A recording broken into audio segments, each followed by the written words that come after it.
যে মহান রব্বুল আলামিন দুনিয়ার সকল আমত প্রতিমাত যত জঞ্জাল ফিতনা থেকে আমাদেরকে মুক্ত করে সুন্দর সুস্থ দেহমান নিয়ে মসজিদ পর্যন্ত আসার ব্যবস্থা করে দিলেন, সেজন্য সে মহান মনিবের দরবারে আলিশানে সেজদা বনত মস্তকে অন্তরের গহীন থেকে কলেমাত শুকর আদা করছি, বলছি আলহামদুলিল্লাহ। অতঃপর লক্ষ কোটি দরুদ সালাম বর্ষিত হোক সর্বকালের সর্বযুগের সর্বশ্রেষ্ঠ মহামানব, নন্দিত মহামানব, মানবতার মুক্তির কান্ডারি, জাতি ধর্ম বর্ণ নির্বিশেষে সকল মানুষের আদর্শ, আপনার আমার মহান নেতা সাইয়্যিদুল মুরসালিন আনিসুল গারিবিন জনাবে মুহাম্মদুর রাসূলুল্লাহ সাল্লাল্লাহু আলাইহি ওয়াসাল্লামের প্রতি। সম্মানিত হাজিরিন, আমি আপনাদের সামনে কুরআনুল কারীমের 20 নম্বর সূরা সূরাতুত তাহা থেকে 7টি আয়াত তেলাওয়াত করেছি। আল্লাহ পাক রব্বুল আলামিন তৌফিক এনায়েত করলে অল্প সময়ের মধ্য দিয়ে আমাদের আয়াত কটিকে কেন্দ্র করে কিছু কথা বলার প্রয়াস পাবো ইনশাআল্লাহ। ওয়া মা তৌফিকি ইল্লা বিল্লাহ তাওয়াক্কালতু আলাইহি ওয়া ইলাইহি উনীব। সম্মানিত হাজিরিন, নিশ্চয় আমরা জানি যে আল্লাহ পাক রব্বুল আলামিন এই কুরআনুল কারীমের 114টি সূরার মধ্যে 29টি সূরার শুরুতে হরফে মুকাত্তাত বা আয়াতে মুতাশাবিহাত সন্নিবেশিত করেছেন। এইগুলি সন্নিবেশিত করে আল্লাহ পাক রব্বুল আলামিন তৎকালীন সময় থেকে নিয়ে অনাগত ভবিষ্যৎ পর্যন্ত, কিয়ামত পর্যন্ত যত জ্ঞানী গুণী পণ্ডিতের আবির্ভাব হবে, যারা কোরআন নিয়ে গবেষণা করবে তাদের জন্য, যাতে করে তারা বলতে না পারে যে কোরআন মানব রচিত কোনো গ্রন্থ বা মুহাম্মদ সাল্লাল্লাহু আলাইহি ওয়াসাল্লাম এটা রচনা করেছেন, যাতে বলতে না পারে, এজন্য আল্লাহ পাক রব্বুল আলামিন এই আয়াতে মুতাশাবিহাতগুলি কুরআনুল কারীমের 29টি সূরার শুরুতে সন্নিবেশিত করেছেন বলি সুবহানাল্লাহ। তাহা শব্দের অর্থ আল্লাহ পাক রব্বুল আলামিনই ভালো জানেন। কোন কোন তাফসীরবিদ বলেছেন এটা বিশ্বনবীর একটি নাম। তারা বলছেন যে আল্লাহর যেমন 99টি নাম আছে, ওইরকম বিশ্বনবীর 99টি সিফতি নাম আছে, তার মধ্যে তাহা হলো একটি তার সিফতি নাম। মুফাসসিরিনে কেরাম বিভিন্ন ধরনের অর্থ হরফে মুকাত্তাতের করার পরে বলেছেন আল্লাহু আ'লামু বিমুরাদিহি বিহি যালিক, অর্থাৎ আয়াতে মুতাশাবিহাত সঠিক অর্থ আল্লাহ ছাড়া আর কেউ জানেন না। অবশ্য আল্লাহ রাসূল সাল্লাল্লাহু আলাইহি ওয়াসাল্লামকে আল্লাহ পাক রব্বুল আলামিন অবশ্যই অবহিত করিয়েছিলেন। যাই হোক, তো আল্লাহ পাক রব্বুল আলামিন পরের আয়াতে বললেন মা আনজালনা আলাইকাল কুরআনা লিতাশকা, অর্থাৎ এই কোরআন নাযিল হওয়ার কারণে মুসলমানদের উপরে, তৎকালীন মুসলমানদের উপরে, নবীজির উপরে অত্যাচারের কষাঘাত নেমে এসেছিল। এমন কোন অনাচার, অবিচার, অত্যাচার ছিল না যে মক্কার কাফেরেরা বিশ্বনবী এবং তার সঙ্গে তার আনিত ধর্মে দীক্ষিত মুসলমানদের উপরে চালায়নি। হেন কোন অত্যাচার ছিল না যেটা তাদের উপর হয়নি। তো আল্লাহ পাক রব্বুল আলামিন সূরা তাহায় সে কথাটি নবীজিকে লক্ষ্য করে বললেন। সূরাটি হলো মাদানী সূরা, মাক্কি সূরা। মক্কায় মুসলমানদের অত্যাচারের কোনো কি ছিল না, সীমা ছিল না, সীমাহীন অত্যাচারে তারা জর্জরিত হয়ে গিয়েছিল।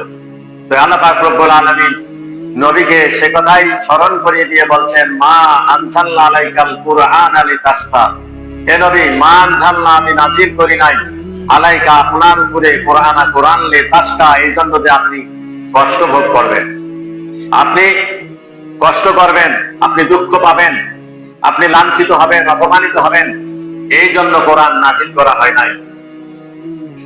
তাহলে কোরআন কেন নাযিল করা হয়েছে? আল্লাহ পাক রব্বুল আলামিন এই সওয়ালে মুকাদ্দারের জবাব পরের আয়াতে দিয়েছেন ইল্লা তাযকিরাতান লিমান ইয়াখশা, এটা হবে জিকির ওই সমস্ত লোকদের জন্য যারা আমাকে ভয় করে, যারা তাকে ভয় করে, অর্থাৎ যারা আল্লাহকে ভয় করে। তাহলে কোরআন নাযিল করার অর্থ হলো কোরআন মানুষকে কষ্ট দেওয়ার জন্য নাযিল হয় নাই। কোরআন নাযিলের কারণে মুসলমানদের উপরে অমুসলমান কর্তৃক যে অত্যাচার, নিপীড়ন, নির্যাতন এসেছিল, এটা এসেছিল এই কারণে যে সে যুগের মানুষেরা জানতো এই কোরআনটাই হলো ইসলামের মূল মন্ত্র। আমরা জানি আমাদের ধর্মের নাম হলো ইসলাম, যেটাকে আমরা ধর্ম বলি। আমাদের ধর্ম কি? ইসলাম। আর ইসলামটাকে বোঝার জন্য যে কিতাবের দরকার সেটা হলো আল কোরআন। আপনি ইসলাম বুঝবেন, ইসলামটা কি এটা বোঝার জন্য যে কিতাবের প্রয়োজন, যে গাইড বুকের প্রয়োজন সেটা হলো আল কোরআনুল কারীম। তো এই কোরআনুল কারীমটা নাজিল হয়েছে মুসলমানদের কমপ্লিট অফ কোড হিসাবে, মানুষের পূর্ণাঙ্গ জীবন বিধান হিসাবে এই কোরআনুল কারীম নাজিল করা হয়েছে। এই কোরআনের অনুশাসন যদি মানুষ মেনে নেয়, সেই সমাজের মানুষগুলি যদি তারা ভেবেছিল আমরা যদি মেনে নেই তাহলে আমাদের নেতৃত্ব কর্তৃত্ব হারিয়ে যাবে, সব নেতৃত্ব কর্তৃত্ব চলে যাবে কার হাতে? মুহাম্মদ সাল্লাল্লাহু আলাইহি ওয়াসাল্লামের হাতে। এই নেতৃত্বের ভয়ে, কর্তৃত্বের ভয়ে তারা কোরআনকে সত্য জানার পরেও, রাসূল সাল্লাল্লাহু আলাইহি ওয়াসাল্লামকে সত্য রাসূল জানার পরেও, তাকে আলামিন সাদেক হিসাবে উপাধিতে বিভূষিত করার পরেও তারা বিশ্বনবী সাল্লাল্লাহু আলাইহি ওয়াসাল্লামের শাশ্বত চরিত্রের বিমুগ্ধ হয়ে তাকে যে বিভিন্ন ধরনের আমানতদারি দান করেছিল এগুলি দেওয়ার সত্ত্বেও তারা নবীজি সাল্লাল্লাহু আলাইহি ওয়াসাল্লামের এই মিশনকে যখন তিনি কোরআনের দাওয়াত দিয়েছেন, আল্লাহর দাওয়াত দিয়েছেন, ইসলামের দাওয়াত দিয়েছেন, তখন তারা তার বিরোধিতা করে তাকে কি করেছিল? বিভিন্ন ভাবে অত্যাচারে জর্জরিত করেছিল। তারও ধারাবাহিকতায় আজও যদি কোনো মুসলমান, কোন ইসলামের দায়ী, কোন ইসলামের ধারক বাহক, তারা যদি আজও সত্যিকার অর্থে কোরআনের এই দাওয়াত, কোরআনের এই মিশন, যেটাকে সমাজে, ব্যক্তি, পরিবার, সমাজ, রাষ্ট্রে প্রতিষ্ঠা করার যখন এই কোন জাতির কাছে আহ্বান জানাবে, ওই জাতি সাদরে এটা গ্রহণ করবে না, করতে পারে না। কারণ তারা জানে, এই জাতিকে যারা নেতৃত্ব দেয় তারা জানে যদি আমরা এই কোরআনের শাশ্বত বিধান মেনে নেই তাহলে আমরা যে আচরণের মানুষ, আমরা যে স্বভাবের মানুষ, আমরা যে কোয়ালিটির মানুষ, এই কোয়ালিটির মানুষ হওয়া সত্ত্বে আমাদের উপর কি আসবে না? এই দায়িত্ব ফিরে আসবে না, আমরা দায়িত্বচ্যুত হয়ে যাব। আমাদের ক্ষমতা থাকবে না, ক্ষমতা চলে যাবে কোরআনের ধারক বাহকদের হাতে, ক্ষমতা চলে যাবে টুপিওয়ালা, দাড়িওয়ালা, কোরআনওয়ালাদের হাতে। এই জন্য তারা সাধারণ মানুষ নিজেও কোরআনের এই শাশ্বত বিধান নিজেদের ব্যক্তি, পরিবার, সমাজে মানে না, এবং যাতে করে তার অনুসারীরাও ব্যক্তি, পরিবার, সমাজ, রাষ্ট্রে এই কোরআনের শাশ্বত বিধান মানতে না পারে, এজন্য তারা তাদের যত মিশন আছে, যত চেষ্টা আছে, তারা এগুলি অব্যাহত রেখে কোরআনওয়ালাদের মিশনকে পর্যবসিত করার জন্য তারা অভিযান চালায়। তার ওই ধারাবাহিকতায় আমাদের বাংলাদেশে যখন ইসলামী মনা মানুষগুলি, ইসলামী দলগুলি যখন এই দেশের জমিনে আল্লাহর রাজ কায়েমের কথা বলে, তখন দেখা যায় মুসলিম নামধারী কিছু মানুষ এটার বিরোধিতা করে। অথচ তারা বলে যে আমরা আল্লাহকে বিশ্বাস করি। তারা বলে আমরা কি করি? আল্লাহকে বিশ্বাস করি, আমরা কোরআনকে বিশ্বাস করি, আমরা পরকালকে বিশ্বাস করি। তারা এই কথাগুলি বলে, কিন্তু এই কথাগুলি হলো শুধু তাদের মুখের কথা, এই কথাগুলি তাদের অন্তর পর্যন্ত পৌঁছায় নাই। অর্থাৎ শুধু তারা মুখে ঈমান এনেছে, তাদের ঈমানের স্বাদ অন্তর পর্যন্ত এখনো পৌঁছে নাই। যদি তারা কোরআনকে সত্যিকার অর্থে আল্লাহর কিতাব হিসাবে গ্রহণ করত, আল্লাহকে যদি তারা আল্লাহ হিসাবে গ্রহণ করত, রাসূলকে যদি তারা তাদের নেতা হিসাবে গ্রহণ করত, তাহলে কখনোই আল্লাহর জমিনে আল্লাহর রাজ কায়েমের আন্দোলনে তারা বাধা দিত না, দিতে পারত না। এটা কখনোই তাদের পক্ষে সম্ভব ছিল না। সম্মানিত হাজিরিন, এজন্য আল্লাহ পাক রব্বুল আলামিন নবীকে সাবধান করে দিয়ে বললেন, সতর্ক করে দিয়ে বললেন, নবী আপনি মনে করবেন না যে আপনার উপরে কোরআন নাজিল করা হয়েছে এই জন্য যে আপনি কোরআনের কারণে কষ্ট করবেন, আপনি লাঞ্ছিত হবেন, অপমানিত হবেন। নবীকে বলেন হেন কোন অত্যাচার ছিল যে করা হয় নাই? নবীকে এত অত্যাচার করা হয়েছিল, এই অত্যাচারের ইতিহাস আমাদের সকলের জানা। তিনি অত্যাচারে অতিষ্ঠ হয়ে কি করেছিলেন? জন্মভূমির মায়া ছেড়ে দিয়ে মদিনায় হিজরত করতে বাধ্য হয়েছিলেন। তাকে এমন অত্যাচার করা হয়েছিল, তিনি রক্তে রক্তাক্ত হয়ে গিয়েছিলেন। তায়েফের ঘটনা আমাদের সকলেরই জানা। কি বলেন? আমরা জানি তায়েফে যখন আল্লাহ রাসূল গিয়েছিলেন, তখন তায়েফের সেই নেতারা আল্লাহর নবীর পেছনে আরবে তায়েফের দুষ্ট বালকদেরকে লেলিয়ে দিয়েছিল। তারা রাস্তার দুই ধারে সারিবদ্ধ ভাবে দাঁড়িয়েছিল, আর আল্লাহর নবী যখন ওই পথ দিয়ে হাঁটছিল, আল্লাহর নবীর পায়ে, শরীরে তারা এমন পাথর বৃষ্টি বর্ষণ করেছিল যে মনে হচ্ছিল যেন পাথরের বৃষ্টি হচ্ছে। এ প্রসঙ্গে আম্মাজান আয়েশা সিদ্দিকা রাদিয়াল্লাহু তাআলা আনহা থেকে একটি বর্ণিত হাদিসে উল্লেখ আছে, একদিন আল্লাহর নবী গোসল করতেছিলেন, আর গোসলের পানি হাতে তুলে দিচ্ছিলেন আম্মাজান আয়েশা সিদ্দিকা রাদিয়াল্লাহু তাআলা আনহা। তিনি লক্ষ্য করে দেখলেন আল্লাহর শরীরে, আল্লাহর নবীর শরীরে, সমস্ত শরীরে অসংখ্য দাগ। আল্লাহর নবীকে আম্মাজান আয়েশা সিদ্দিকা রাদিয়াল্লাহু তাআলা আনহা জিজ্ঞাসা করলেন, ইয়া রাসূলুল্লাহ, ইয়া হাবিবাল্লাহ, শৈশবকালে কি আপনার গুটি বসন্ত রোগ হয়েছিল? আল্লাহর নবী বললেন, কেন এই প্রশ্ন করছো আয়েশা? আল্লাহর নবীকে আয়েশা বললেন যে হুজুর, আমি আপনার শরীরে অসংখ্য দাগ দেখতে পাচ্ছি, এই দাগগুলি দেখে আমার মনে হচ্ছে যে মনে হয়তো আপনার ছোটবেলায় বসন্ত রোগ হয়েছিল। এই উত্তর দিতে গিয়ে আল্লাহ নবী জলজাল নয়নে, অশ্রুসিক্ত নয়নে আম্মা জান আয়েশা সিদ্দিকা রাদিয়াল্লাহু তাআলা আনহা প্রশ্নের জবাব দিয়েছিলেন যে আয়েশা, না না, আমার কোনোদিন বসন্ত রোগ হয়নি, আমার কোনো বসন্ত রোগ হয়নি। আমি ইসলামের দাওয়াত দিতে তায়েফে গিয়েছিলাম। তায়েফের বড় মানুষগুলি আমাকে বুঝতে পারে নাই, আমাকে চিনতে পারে নাই। আমি যে আল্লাহর রাসূল, আমি যে আলামিন, আমি যে বিশ্ব ব্রহ্মাণ্ডের শান্তির বার্তাবাহক, আমি যে রাহমাতুল লিল আলামিন, এটা তারা বুঝতে পারে নাই। তারা আমার উপরে পাথর বৃষ্টি বর্ষণ করেছিল, যে পাথরের দাগগুলি আজকে আমার শরীরে বসন্তের দাগের মতো তুমি দেখছো বলি সুবহানাল্লাহ। চিন্তা করুন তাহলে কি পরিমাণ পাথর আল্লাহ রসুলের উপরে বর্ষণ করা হয়েছিল। একটি মাত্র অপরাধ ছিল, তিনি দাওয়াত দিয়েছিলেন লা ইলাহা ইল্লাল্লাহ। এই কথাটার কারণে, এই দাওয়াত দেওয়ার কারণে তায়েফের মানুষগুলি তাকে এভাবে নিপীড়িত নির্যাতিত করেছিল। হাদিস শরীফে এসেছে আল্লাহর নবী 3 বার তাদের অত্যাচারে জ্ঞানহীন হয়ে গিয়েছিলেন, সংজ্ঞাহারা হয়ে গিয়েছিলেন। তারা জোর করে আল্লাহর নবীকে দাঁড় করিয়ে দিয়ে আবার হাঁটতে বাধ্য করেছে। আবার আল্লাহর নবী যখন হাঁটতে শুরু করেছে, আবার পাথর বৃষ্টি তার উপর বর্ষণ করেছে। চিন্তা করুন তাহলে এই কোরআনটা নাজিল হওয়ার কারণেই তো আল্লাহ নবী এই দাওয়াতটা দিয়েছেন, তাই না? যদি এই কোরআন নাজিল আল্লাহর নবীর উপরে না হতো, তাহলে তো আল্লাহ নবী কোরআনের দাওয়াত তৎকালীন মানুষের কাছে পৌঁছাতেন না। তিনি দাওয়াত দেওয়া শুরু করেছেন যেদিন তার উপরে সূরা আলাকের প্রথম 5 আয়াত নাজিল হয়েছে তার মধ্যে। সম্মানিত হাজিরিন, তাহলে কোরআন মানুষকে কষ্ট দেওয়ার জন্য নাজিল হয় নাই, বরং কোরআন নাজিল হয়েছে মানুষের ব্যক্তি, পরিবার, সমাজ থেকে কষ্ট, অশান্তি, হানাহানি, কাটাকাটি, মারামারি, হিংসা, জিহাংসা বিদূরিত করার জন্য, সমাজে শান্তির অনাবিল পরিবেশ সৃষ্টি করার জন্য কোরআন নাজিল হয়েছে। এজন্য আল্লাহ পাক রব্বুল আলামিন পরের আয়াতে বলেছেন ইল্লা তাযকিরাতান লিমান ইয়াখশা, এটা তাদের জন্য হলো স্মরণিকা, এটা তাদের জন্য হলো জিকির, এটা তাদের জন্য হলো পরম সৌভাগ্য যারা আমাকে ভয় করে। অর্থাৎ কোরআনটা হলো মানুষদের জন্য একটা মুক্তির দিশা। এই কোরআন যদি মানুষ গ্রহণ করে, এই কোরআন যদি মানুষ তার ব্যক্তি, পরিবার, সমাজ, রাষ্ট্রে বাস্তবায়ন করে, তাহলে মানুষের সমস্ত অশান্তি দূর হয়ে যাবে, মানুষ শান্তি পাবে। তারপর আল্লাহ পাক রব্বুল আলামিন বললেন এই কোরআন আপনা আপনি নাজিল হয় নাই, এই কোরআন কেউ রচনাও করে নাই। তানজিলাম মিম্মান খালাকাল আরদা ওয়াস সামাওয়াতিল উলা, আর কোরআনটা নাজিল হয়েছে সেই সত্তার পক্ষ থেকে যিনি পৃথিবী এবং আকাশ সমূহ সৃষ্টি করেছেন বলি সুবহানাল্লাহ। সেই মহিয়ান আল্লাহ পাক রব্বুল আলামিনের পক্ষ থেকে এটা নাজিল হয়েছে, যিনি জমিন এবং সপ্ত আকাশ কি করেছেন, সুস্থে স্থাপন করেছেন, তার পক্ষ থেকে কোরআন নাজিল হয়েছে। বলে কোরআন নাজিল হয়েছে কার পক্ষ থেকে? আল্লাহর পক্ষ থেকে। আল্লাহ এটা আমাদের জন্য দান করেছেন। বিশ্বনবী সাল্লাল্লাহু আলাইহি ওয়াসাল্লামের উপর নাজিল করে অনাগত ভবিষ্যতের জন্য, কিয়ামত পর্যন্ত যত মানুষ পৃথিবীতে আসবে তাদের জন্য, তাদের মুক্তির জন্য, তাদের শান্তির জন্য আল্লাহ পাক রব্বুল আলামিন এই কোরআন নাজিল করেছেন। এটা শুধু মুসলমানদের জন্য নাজিল করেন নাই, এটা নাজিল করেছেন জাতি, ধর্ম, বর্ণ নির্বিশেষে সকল মানুষের জন্য। এই কোরআন যারাই মানবে, সে যে জাতিই হোক, সে শান্তি পাবে, সে সুখ পাবে, অশান্তি বিদূরিত হয়ে যাবে। কোরআন মানলেই শান্তি, এই কথা আল্লাহ পাক রব্বুল আলামিন কোরআনের অন্যত্র বলেছেন।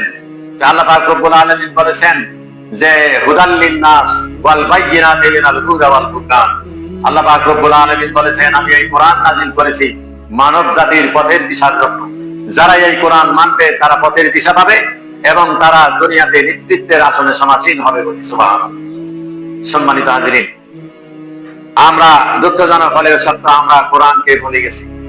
কোরআনের তেলাওয়াত, কোরআনের পঠন পাঠন ইত্যাদি আমরা সব ভুলতে বসেছি। আজকে অত্যন্ত আফসোসের সাথে বলতে হয়, আমাদের দেশের প্রাইমারি স্কুলগুলোতে গান শিখাবে আমাদের কোমলমতি সন্তানদেরকে, এই জন্য শিক্ষক নিয়োগের পায়তারা চলছে। আপনারা জানেন কি জানেন না আমি জানি, প্রাইমারি স্কুলগুলোতে গান শিখানোর জন্য গানের মাস্টার নিয়োগ দেওয়া হবে। অথচ যে দেশের শতকরা 92 জন মুসলমান, সেই দেশের প্রাইমারি স্কুলগুলোতে ধর্ম শিক্ষা দেওয়ার জন্য কোনো মাস্টার নাই, কোনো শিক্ষক নিয়োগ দেওয়া হয় না। এটা জাতির জন্য অত্যন্ত দুঃখজনক, এটা জাতির জন্য একটা অনসী সংকেত। জাতি কোন দিকে যাচ্ছে, কোন মেরুতে আমাদেরকে নিয়ে দেওয়া হচ্ছে। জাতি যাতে করে জাতির ওই ভবিষ্যতেরা যাতে করে, কোমলমতি শিশুরা যাতে করে শৈশবেই তারা আল্লাহ এবং আল্লাহ রসুলকে ভুলে যায়, শৈশবে যেন তারা ইসলামকে ভুলে যায়, শৈশবেই যেন তারা কোরআনকে ভুলে যায়, এই জন্য তাদেরকে গান শিক্ষা দেওয়ার জন্য গানের মাত্রা নিয়োগের পায়তারা চলছে। সম্মানিত হাজিরিন, এজন্য আমাদের কি কর্তব্য বলেন? আমাদের কি করতে হবে? আমাদেরকে বিভিন্ন রাজনৈতিক দলের ব্যানারে অংশগ্রহণ করে দাবি উত্তোলন করতে হবে যে গানের মাস্টার নয়, আমাদের এই 56,000 বর্গ মাইলের বাংলাদেশে, যেহেতু এই বাংলাদেশটি হলো মুসলিম অধ্যুষিত দেশ, এদেশের শতকরা 92 জন মুসলমান, তাই এদেশের স্কুলগুলোতে, প্রাইমারি স্কুলগুলোতে গানের শিক্ষক নয়, ধর্মীয় শিক্ষক নিয়োগ করে আমাদের কোমলমতি সন্তানদেরকে ইসলাম এবং ইসলামের বলার নিয়ম কানুনগুলি তাদেরকে শিক্ষা দিতে হবে, এবং গানের শিক্ষক নিয়োগের যে পায়তারা, এটা বন্ধ করতে হবে। এজন্য আমাদেরকে সোচ্চার হতে হবে। সম্মানিত হাজিরিন, এই কথাগুলি যদি আমি আপনাদেরকে না বলি, আপনারা তো জানবেন না। আপনারা তো এই কথাগুলি শুনলেও সেগুলিকে আমলে নেওয়ার চেষ্টা করেন না। একজন ইমাম হিসাবে আমার দায়িত্ব হলো জাতির স্পর্শকাতর বিষয়গুলি আপনাদের সামনে উপস্থাপন করে আপনাদেরকে সচেতন করা। তাই আমি আমার দায়িত্ববোধ থেকে এই কথাটি আপনাদের সামনে এজন্য আলোচনা করলাম, যাতে করে আপনাদের বিবেক জাগ্রত হয়। তাহলে আমাদের দেশ নিয়ে কি চিন্তাধারা চলছে একটু খেয়াল করুন। অথচ আমরা মুসলমান, আমাদের ধর্মগ্রন্থ ইসলাম, আমরা এটাকে ধর্মগ্রন্থ মনে করি। আমাদের ধর্মগ্রন্থ, আসলে এটা ধর্মগ্রন্থ নয়, এটা হলো পরিপূর্ণ জীবন বিধান। এখানে ইসলামী শরিয়া সংক্রান্ত 500 আয়াত আছে, শরীয়ত সংক্রান্ত, দিন সংক্রান্ত, ধর্ম সংক্রান্ত কত আয়াত আছে? 500 আয়াত আছে। কোরআনুল কারীমে 6,236 আয়াত আছে, 36। এই আয়াতগুলি 6,066 আয়াত, এটাও কিন্তু ভুল আমাদেরকে শেখানো হয়েছে। কিভাবে? এদেশটা শাসন করেছে 190 বছর ব্রিটিশেরা। সে সময় আলিয়া মাদ্রাসা স্থাপন করা হয়েছিল কলিকাতায়, এবং কলিকাতা আলিয়া মাদ্রাসার প্রিন্সিপাল ছিল ইংরেজ। যার কারণে তারা যেভাবেই আমাদেরকে শিক্ষা দিয়েছে, আমরা সেভাবেই শিখেছি। আমাদের শিক্ষার তেমন কোনো ব্যবস্থা সে সময় ছিল না, আমরা তখন ছিলাম পরাধীন। এখন আমরা যদিও বা স্বাধীন, তারপরেও আমরা স্বাধীনভাবে আমাদের কথাগুলো বলতে এখনো বাধাপ্রাপ্ত হই। যে কথাগুলি বলা অত্যন্ত দরকার, খরচ, সে কথাগুলি বলতে গেলে অনেকের ওই গা শিউরে উঠে, তারা সহ্য করতে পারে না, তাদের গায়ে চুলকানি হওয়ার কারণে তারা বাধা দেয়। সে সময় যেহেতু ইংরেজরা এদের শাসন করেছিল 190 বছর, মুসলমানদের অনেক জানা কথাও তারা বলতে পারে, যার কারণে কোরআনের যে কয়েকটা আয়াত, এই আয়াতটার মধ্যে বিভ্রান্তি ছড়িয়ে দেওয়া হয়েছে। কোরআনের আয়াত নিয়ে অনেক মতভেদ আছে। আমি এ ব্যাপারে অনেক লেখাপড়া করেছি, দেখেছি যে 6,666টি আয়াত, এটা কেউ বলেনি। 6,666টি আয়াত যারা ইখতিলাফ করেছে কেউ বলেনি। তারা কেউ বলছে 6,217টি, কেউ বলছে 6,317টি, কেউ বলছে 6,325টি, কেউ বলছে 16টি। এভাবে বিভিন্ন ভাবে ইখতিলাফ হয়েছে, কিন্তু 6,666টি এটা কেউ বলেনি। যারা এই কোরআন আয়াত নিয়ে গবেষণা করেছে, তাদের গবেষণা মতে একজন গবেষক বলে নাই যে কোরআনে 6,666টি আয়াত আছে। কিন্তু আমাদের মতো অনেক বড় বড় আলেমরা, তারাও এখন পর্যন্ত এই কথাই বলে যে কোরআনে 6,666টি আয়াত আছে। এটা আসলে ভুল। আমরা তো হলাম শুনিয়া মুসলমান, কি বলেন? আমরা শুনিয়া মুসলমান, জানিয়া বুঝিয়া আমরা মুসলমান হইনি। আমরা যেটা মৌলানাদের কাছে শুনি, ওইটাই যাচাই বাছাই না করে মানুষদের কাছে বলে বেড়াই। এটা হলো আমাদের সবচেয়ে বড় একটা দোষ। এজন্য আল্লাহ নবী সাল্লাল্লাহু আলাইহি সাল্লাম বলেছেন, ইমাম বুখারী রাহমাতুল্লাহ হাদিসটি বুখারী শরীফে কোট করেছেন, কাফা বিল মারই কাযিবান আন ইউহাদ্দাসা বিকুল্লি মা সামিআ। নবীজি বলেছেন, মিথ্যাবাদী হওয়ার জন্য মানুষের একটা গুণই যথেষ্ট। সেই গুণটা হলো সে যা শুনবে, ওই শোনা কথাটা যাচাই বাছাই না করে হুবহু ওই কথাটা অন্যের কাছে বলিয়ে বেড়া। এই গুণটাই মানুষের মিথ্যাবাদী হওয়ার জন্য যথেষ্ট বলি। নাউজুবিল্লাহ। এই গুণটা আমাদের মধ্যে আছে কি নাই? মানুষের কাছে শুনলাম, যাচাই নাই বাছাই নাই, আমরা কথাটা একেবারে বিভিন্ন জায়গায় বলে, বিশেষ করে চায়ের দোকানে বলে, চায়ের দোকান গরম করে দিলাম। এটা মিথ্যাবাদী হওয়ার জন্য যথেষ্ট। এই গুণ কথাকার নবীজির। হাদিসটা কথাকার বুখারী শরীফে, বুখারী শরীফের হাদিস, কাফা বিল মারই কাযিবান আন ইউহাদ্দাসা বিকুল্লি মা সামিআ। ব্যক্তি বা মানুষ মিথ্যাবাদী হওয়ার জন্য তার একটা গুণই যথেষ্ট, যাহা সে শুনবে, শোনা কথাটা যাচাই বাছাই না করে হুবহু অন্যের কাছে বলে বেড়াবে। এই গুণটাই মিথ্যাবাদী হওয়ার জন্য যথেষ্ট। তাহলে আমরা যেটা শুনবো, এই শোনা কথাটা আমাদের কি করতে হবে? যাচাই বাছাই করতে হবে। কি বলেন? এটা নবীজি বলেছেন, যাচাই বাছাই ছাড়া ওই কথাটা কি করা যাবে না, মেনে নেওয়া যাবে না। আরো একটি হাদিস এ প্রসঙ্গে এসেছে, হাদিসটা বুখারী এবং মুসলিমের হাদিস। হযরত আবু সাঈদ খুদরী রাদিয়াল্লাহু তাআলা আনহু থেকে হাদিসটা বর্ণিত। তিনি বলেন যে একদিন হযরত ওমর রাদিয়াল্লাহু তাআলা আনহু আবু মুসা আশআরী রাদিয়াল্লাহু তাআলা আনহুর সঙ্গে সাক্ষাৎ করলেন। পরে বললেন যে আবু মুসা আশআরী, আমি তোমাকে আমার দরবারে আসার জন্য সংবাদ দিয়েছিলাম, তুমি আমার দরবারে আসো নাই কেন? আবু মুসা আশআরী রাদিয়াল্লাহু তাআলা আনহু বলেন যে আমি আপনার বাড়িতে গিয়েছিলাম। আপনার বাড়িতে গিয়ে আমি 3 বার অনুমতি প্রার্থনা করেছিলাম সালামের মাধ্যমে, আমাকে অনুমতি দেওয়া হয় নাই, আমি ফিরে এসেছি। কারণ আমি আল্লাহর নবীকে বলতে শুনেছি, তোমরা যখন কোনো মানুষের বাড়িতে যাবে তখন ওই বাড়িতে তোমরা প্রবেশের জন্য 3 বার অনুমতি প্রার্থনা করবে। যদি অনুমতি দেওয়া হয় তাহলে প্রবেশ করবে, আর যদি অনুমতি দেওয়া না হয় তাহলে তোমরা ফিরে আসবে। এই কথা শোনার পরে হযরত ওমর রাদিয়াল্লাহু আনহু বললেন, এটা যে নবীর হাদিস, এই হাদিসের সপক্ষে তুমি দলিল পেশ করো, আমি তোমার কথায় এটা বিশ্বাস করব না। চিন্তা করেন, একজন সাহাবী আর একজন সাহাবী কর্তৃক নবীর হাদিসটাও কি করতেছে না, বিশ্বাস করতেছে না, প্রমাণ না দেওয়ার কারণে। তখন আবু সাঈদ খুদরী রাদিয়াল্লাহু আনহু বলেন, আমি আবু মুসা আশআরীর সঙ্গে গেলাম এবং এটা যে আল্লাহর নবীর হাদিস, নবী যে কথাটা বলছেন এর মর্মে সাক্ষী দিলাম, বলি সুবহানাল্লাহ। তাহলে এর দ্বারা স্পষ্ট বোঝা যায়, শোনা কথা ভালোভাবে যাচাই বাছাই ছাড়া মানুষের কাছে বলা সমীচীন নয়, বলা যাবে না। এটা যাচাই বাছাই করে বলতে হবে। সম্মানিত হাজিরিন, তাই আমরা শোনা কথা বলে কি করি? চায়ের দোকান গরম করি, চায়ের কাপে ঝড় তুলি। এই অভ্যাস আমাদের পরিত্যাগ করতে হবে। সম্মানিত হাজিরিন, অতঃপর আল্লাহ পাক রব্বুল আলামিন বলছেন, যিনি এই কোরআন নাযিল করেছেন তিনি সাধারণ কোন সত্তা নন, তিনি এমন এক সত্তা, তিনি রহমান আলাল আরশে ইস্তাওয়া, যিনি মহান আরশে সমাসীন, বলি সুবহানাল্লাহ। তিনি দয়াময় প্রভু, তিনি রহমান। আল্লাহর এক নাম কি? রহমান। তিনি রহমান, অতিশয় দাতা। তিনি আলাল আরশে ইস্তাওয়া, তিনি আরশে সমাসীন। তিনি কোথায় সমাসীন? মহান আরশে সমাসীন। আরশ থেকে তিনি কি করেছেন? এই কোরআনুল কারীম নাযিল করেছেন। আরশের পাশেই আছে আপনার লাউহে মাহফুজ। সেই লাউহে মাহফুজে কোরআন কি আছে? নূরের ফলকে কোরআন, সেখানে আল্লাহ পাক রব্বুল আলামিন কি করে রেখেছেন? কোরআনকে সেখানে সেট করে রেখেছেন। সেখান থেকেই কোরআন এই দুনিয়ার আকাশে লাইলাতুল কদরে বাইতুল ইজ্জতে নাযিল হয়েছে। সেখান থেকে 23 বছরে পর্যায়ক্রমে জিবরাইল আমিনের মাধ্যমে নবীজি সাল্লাল্লাহু আলাইহি ওয়াসাল্লামের উপরে মক্কা এবং মদিনায় নাযিল হয়েছে। তার ওই সমষ্টি হলো এই কোরআন, এবং সেটা বর্তমান সময় পর্যন্ত এটা পরস্পরায় মতওয়াতার পর্যায়ে ধারাবাহিকভাবে এটা আমাদের কাছ পর্যন্ত এসে পৌঁছেছে। এতে সামান্যতম কোনো হেরফের হয় নাই, কিয়ামত পর্যন্ত হবে না। কারণ কোরআন এমন একটি কিতাব, এটা আল্লাহর নবী সাল্লাল্লাহু আলাইহি ওয়াসাল্লামের একটা হাদিস আমাকে স্মরণ করিয়ে দেয়। আল্লাহর নবী বলেছেন, আমাকে 5টা জিনিস দান করা হয়েছে, ইউতা খামসান ওয়া লাম ইউতা আল-আনবিয়া মিন ক্বাবলি।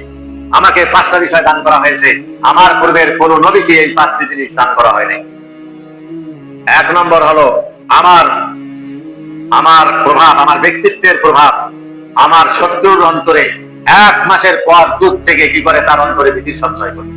আল্লাহ নবী বলছেন যে আমার ব্যক্তিত্বের ভয়, আমার যারা শত্রু তারা আমার থেকে 1 মাসের পর দূরে আছে এখনো, তখনই তার অন্তরে আমার ভয় সৃষ্টি করে দিয়েছেন কি আল্লাহ সৃষ্টি করে দিয়েছেন, বলি সুবহানাল্লাহ। তাহলে আল্লাহ নবীর শত্রুরা আল্লাহ নবীর কাছে আসার 1 মাসের দূরত্বের পথে থাকতে সেই নবীজির ব্যক্তিত্বের প্রভাব তার উপর এমন ভাবে ফলিত হয়, সে আল্লাহ নবীর ভয়ে বিভোর হয়ে পড়ে। 2 নম্বর, আল্লাহ নবী বলছেন যে অন্য নবীদেরকে রিসালাত দেওয়া হয়েছে একটা কওমের জন্য, একটা গোত্রের জন্য নবী করে প্রেরণ করা হয়েছে। আর আল্লাহ নবী বলছেন, বুইস্তু লিন-নাসি কাফা, আর আমি মানুষদের মাঝে প্রেরিত হয়েছি, সারা বিশ্বের মানুষদের জন্য আমি যথেষ্ট হিসাবে প্রেরিত হয়েছি, বলি সুবহানাল্লাহ। অর্থাৎ আমি এমন এক সময়ে পৃথিবীতে এসেছি, আমি নবীদের শেষ, অথচ আমার নবুয়াতের সীমা রেখা হলো তামাম পৃথিবী। আমি তামাম পৃথিবীর নবী, আমি আরবের নবী, অনারবের নবী, আমি চীন, মিশর, আফ্রিকা, আমেরিকা, যে আমাদের যে 7টি মহাদেশ আছে, প্রতিটি মহাদেশের নবী হলেন আপনার আমার নবী, বিশ্ব নবী জনাবে মুহাম্মদ রাসূলুল্লাহ সাল্লাল্লাহু আলাইহি ওয়াসাল্লাম। তিনি তাই বলেছেন, আমাকে নবুয়তের এমন ব্যক্তি দেওয়া হয়েছে যে ব্যক্তি পৃথিবীর আর কোন নবীকে দেওয়া হয়নি। তারপর আমার উম্মতের জন্য এই পৃথিবীকে, আমার জন্য এই পৃথিবীকে মসজিদ করে দেওয়া হয়েছে। এই পৃথিবীটাকে নবীর জন্য কি করে দেওয়া হয়েছে? মসজিদের মর্যাদা করে দেওয়া হয়েছে বলি সুবহানাল্লাহ। এবং আমাদের জন্য করে দেওয়া হয়েছে। তাই আল্লাহ নবী বলছেন, আমার যে কোনো উম্মত যেখানেই নামাজের ওয়াক্ত হবে সে পাক পবিত্র অবস্থা থেকে সেখানেই সে নামাজ সেরে নেবে। অর্থাৎ আমার জন্য এই পৃথিবীকে পবিত্র এবং মসজিদের মর্যাদা দান করা হয়েছে, এটা অন্য কোনো নবীর জন্য দান করা হয়নি। তারপর আল্লাহ নবী বললেন যে আমাকে, আমার জন্য গরিমা হালাল করা হয়েছে। গরিমা যুদ্ধলব্ধ মাল আমার জন্য কি করা হয়েছে? হালাল করে দেওয়া হয়েছে। এটা অন্য কোন নবীর এবং নবীর উম্মতের জন্য হালাল করা হয় নাই। গরিমাতের মাল আমাদের জন্য হালাল, নবীর জন্য যেমন হালাল, নবীর অনুসারীদের জন্য হালাল করে দেওয়া হয়েছে। অতঃপর আল্লাহ নবী বললেন যে আমাকে যে কিতাব দেওয়া হয়েছে এই কিতাবটা কিয়ামত পর্যন্ত অবিকৃত থাকবে। অন্য নবীদেরকে যে কিতাব দেওয়া হয়েছে সেই কিতাব নবীর ইন্তেকালের পরেই সেটা বিকৃত হয়েছে অথবা দুনিয়া থেকে বিলুপ্ত হয়ে গেছে, খুঁজে পাওয়া যায় না। যেমন তাওরাত ও ইনজিলের আসল কপিগুলি খুঁজে পাওয়া যায় না, ওগুলা পৃথিবীতে নাই, ওগুলা খুঁজে পাওয়া যায় না। তাওরাত, জবুর, ইনজিল এগুলির কোনো মাসাহাব অবিকৃত ভাবে আজ পর্যন্ত পৃথিবীতে কোথাও খুঁজে পাওয়া যায় না, নাই, কোথাও নাই। কিন্তু কোরআন নাজিল হওয়ার 1450 বছর হয়েছে, আজ পর্যন্ত কোরআন যেভাবে নাজিল হয়েছে ওভাবেই অবিকৃত অবস্থায় রয়েছে এবং কিয়ামত পর্যন্ত অবিকৃত অবস্থায় থাকবে বলি সুবহানাল্লাহ। এটা নবীর জন্য একটা স্বতন্ত্র মর্যাদা, স্বতন্ত্র মুজিজা। সম্মানিত হাজরিন, তাহলে আমাদের নবী সাল্লাল্লাহু আলাইহি সাল্লামের উপরে যে কিতাবকে আল্লাহ পাক রব্বুল আলামিন নাজিল করেছেন, এই কিতাবটা শুধু নবীর জন্য নাজিল করেন নাই, অনাগত ভবিষ্যতের জন্য জাতি, ধর্ম, বর্ণ নির্বিশেষে সকল মানুষের জন্য এটা নাজিল করা হয়েছে। কারণ আল্লাহ নবী সাল্লাল্লাহু আলাইহি সাল্লাম তিনি বিজয় হজের ভাষণে মানুষ সম্পর্কে, মানবতা সম্পর্কে যে বক্তব্য দিয়েছেন এটা পৃথিবীর ইতিহাসে বিরল। যতই মানবতাবাদীরা মানবতার সুরে কথা বলুক না কেন, যখন পৃথিবীতে মুসলমানেরা নিপীড়িত, নিগৃহীত, নির্যাতিত হয় তখন তাদের মানবতার গুলি আর থাকে না, তখন তারা মানবতার গুলি ভুলে যায়। আজকে ফিলিস্তিনের যুদ্ধবিরতির পরেও, যুদ্ধবিরতি স্বাক্ষর হওয়ার পরেও নিরীহ শিশু, কিশোর, মহিলা এবং বৃদ্ধ ও অন্যান্য ফিলিস্তিনদেরকে পশুর মতো হত্যা করা হচ্ছে। কিন্তু সেখানে মানবাধিকার কর্মীরা নীরব, নিস্তব্ধ, তারা কথা বলছেন। তাদের কথা এখন শেষ, অথচ তারা মানবতার কথা বলে। এই মানবতার কথা শুধু তাদের মুখে, বাস্তবতায় নাই।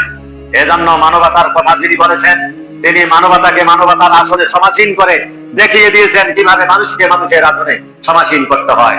তার জ্বলন্ত প্রমাণ হলো হযরত বেলাল, খুবাইব, খাবায়েব এবং তার উত্তরসূরিরা। আল্লাহ নবী জনাবে মুহাম্মদ রাসূলুল্লাহ সাল্লাল্লাহু আলাইহি ওয়াসাল্লাম যখন ইসলামের দাওয়াত দিয়ে এসেছিলেন, হযরত বেলাল রাদিয়াল্লাহু তাআলা যখন এই কলেমা পড়লেন, লা ইলাহা ইল্লাল্লাহু মুহাম্মাদুর রাসূলুল্লাহ, আমরা সবাই জানি তার মুনির উমাইয়া ইবনে খালদ তারপর এমন অত্যাচার শুরু করে দিল, হযরত বেলাল আর টিকতে পারে না। লোমহর্ষক অত্যাচার, এমন কোন অত্যাচার নাই যে অত্যাচার বেলালের উপরে করা হয় নাই। এমনকি বেলালকে পশুর মতো গাড়ায় দড়ি লাগিয়ে মক্কার নিষ্ঠুর বালকদের হাতে তুলে দেওয়া হয়েছিল। এই বলে যে বালিকেরা, তোমরা নাকি খেলনা, তোমাদের নাকি খেলনার দরকার, তোমরা নাকি খেলবে, আসো আমার কাছে একটা উত্তম খেলনা আছে, এই খেলনাটা নিয়ে তোমরা খেলতে পারো। মক্কার নিষ্ঠুর বালকেরা হযরত বেলালের গলার রজ্জু ধরে মক্কার বন্ধুর পথগুলিতে, অলিতে গলিতে হযরত বেলালের গলার দড়ি টেনে টেনে টেনে হিসড়ে হযরত বেলালকে নিয়ে আনন্দ উল্লাস করেছে। আর পাথরের নুড়ির আঘাতে হযরত বেলালের শরীর ক্ষত বিক্ষত হয়ে রক্তে রক্তাক্ত হয়েছে। তারপর সন্ধ্যাবেলায় হযরত বেলালকে অত্যন্ত মুমূর্ষু অবস্থায় উমাইয়ার বাড়িতে ফেলে রেখে আসা হয়েছে। তারপর উমাইয়া হযরত বেলালের কাছে এসে বলেছিল, বেলাল এখনো সময় আছে, মুহাম্মাদের কলেমা বলে যাও, মুহাম্মাদকে বলে যাও, আল্লাহকে বলে যাও, তুমি মুসলমান, ঈমান জেনেছো, এই মুসলমান, তুমি মুসলমানই বলে যাও, তুমি মুসলমান থেকে পূর্বের ধর্মে ফিরে আসো। হযরত বেলাল কি বলেছিলেন? তিনি শুধু একটাই কথাই বলেছিলেন, তার মুখে আর দ্বিতীয় কোনো গুলি ছিল না। তিনি শুধু বলেছিলেন আহাদ, আহাদ, আহাদ, আহাদ। হযরত বেলালের একটাই করেছিল আহাদ, অর্থাৎ Allah is one, Allah is one, Allah একজন, আল্লাহ একজন, আল্লাহ অদ্বিতীয়। এই কথাই তিনি বলেছিলেন, কখনো ঈমান ছাড়েন নাই। এই বেলালের করুণ কাহিনী যখন আল্লাহ রাসূলের কাছে বর্ণনা করা হলো, আল্লাহ রাসূল কেঁদে ফেললেন। হযরত আবু বকরকে পরামর্শ দিলেন, যে কোনো মূল্যেই হোক হযরত বেলালকে স্বাধীন করে নিয়ে আসতে হবে, ফ্রি করতে হবে, আজাদ করতে হবে। হযরত আবু বকর রাদিয়াল্লাহু তার একটা শক্তিশালী গোলাম ছিল, শক্তিশালী গোলাম এবং আরো কিছু দিরহাম দিয়ে হযরত বেলালকে উমাইয়ার কাছ থেকে মুক্ত করে নিয়ে আসলেন। আর আল্লাহ নবী ওই মুক্ত গোলামকে, হাবশী গোলামকে মানবতার এমন আসনে সমাসীন করলেন যেটা পৃথিবীর কোন মানবতাবাদী তো দূরের কথা, পৃথিবীর কোন অমুসলিম রাষ্ট্র প্রধানেরাও সে বিষয় নিয়ে কোনদিন জল্পনা করতে পারে নাই বলি সুবহানাল্লাহ। আল্লাহর নবী যে মসজিদের ইমাম, সেই মসজিদের মুয়াজ্জিনের আসনে আসন দিলেন হযরত বেলালকে বলি সুবহানাল্লাহ। পৃথিবীতে কেউ এটা করিয়ে দেখাতে পারে নাই। হযরত নবী করিম সাল্লাল্লাহু আলাইহি ওয়াসাল্লাম নিজে হলেন মসজিদে নববীর ইমাম খতিব, আর সেই মসজিদের মুয়াজ্জিন হলেন একজন দাস, শুধু দাস নয়, বংশ পরাক্রমে দাস, হাবশী গোলাম, হাবশী মানুষ হযরত বেলাল রাদিয়াল্লাহু তাআলা। এর সে মানবতার আর দৃষ্টান্ত কিছুই হতে পারে না, এর সে বড় দৃষ্টান্ত মানবতার আর হতে পারে না। তাই আমি অনুরোধ করবো, আসুন এই মানবতার কথা আপনাকে আমাকে জানতে হলে এই কোরআন পড়তে হবে, কোরআন বুঝতে হবে, কোরআন জানতে হবে। কারণ কোরআনটাই ছিল আল্লাহর নবীর বাস্তব বুদ্ধিশ্বরী। যদি কোরআনকে মানুষের আকৃতি দেওয়া হতো তাহলে মানুষটা হতো মুহাম্মদ সাল্লাল্লাহু আলাইহি ওয়াসাল্লাম। আর যদি মুহাম্মদ সাল্লাল্লাহু আলাইহি ওয়াসাল্লামকে কোরআনের আকৃতি দেওয়া হতো তাহলে মুহাম্মদ সাল্লাল্লাহু আলাইহি ওয়াসাল্লামই হতেন কোরআনের আকৃতি। তাই আমাদেরকে ফিরে আসতে হবে কোরআনের দিকে, কোরআনকে জীবনের প্রতিটি ক্ষেত্রে ধারণ করতে হবে। কোরআনের মূল্যবোধ আমাদের জীবনে ধারণ করে ব্যক্তি, পরিবার, সমাজ, রাষ্ট্রে, আন্তর্জাতিক অঙ্গনে কোরআনের রাজ কায়েমের চেষ্টা করতে হবে। এই চেষ্টা সবার জন্য ফরজ। এই চেষ্টা শুধু মুসলমান আমাদের জন্য ফরজ নয়, মৌলবীদের জন্য ফরজ নয়, প্রতিটি মুসলমানের জন্য ফরজ। আল্লাহ পাক রব্বুল আলামিন আমাদের সবাইকে বোঝার তৌফিক দান করুন। এই আশাবাদ ব্যক্ত রেখে সকলের সুস্বাস্থ্য দিনের কামনা করে আমার কথা এখানে শেষ করছি। আসসালামু আলাইকুম ওয়া রাহমাতুল্লাহি ওয়া বারাকাতুহু।